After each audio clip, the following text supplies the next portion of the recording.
Presidente di Pordenone Fiere è Renato Poiatti, in un periodo che può sembrare tranquillo perché siamo fine luglio, inizio agosto, però che è anche di attese, quindi di grande preparazione per un importante avvenimento legato al 70° anniversario della fiera che avrà luogo in settembre. Sì, certo, dopo il primo periodo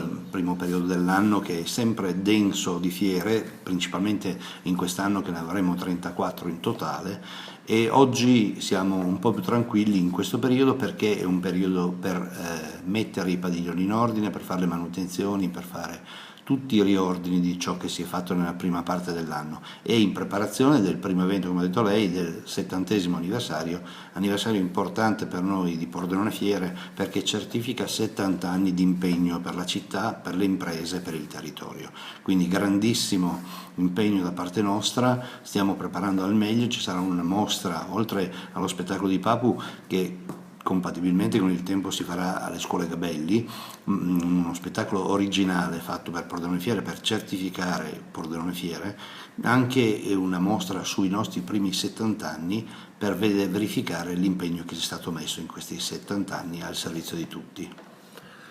Ecco Presidente, poi subito dopo, già a ottobre, importanti iniziative sono in cantiere. Sì, certo, cominceremo con fine settembre con Coiltech e subito dopo abbiamo SICAM, una delle più importanti rassegne di quest'anno ed è veramente una cosa estremamente importante per la città, per l'indotto che creano queste manifestazioni che sono un motore per l'economia di questo territorio.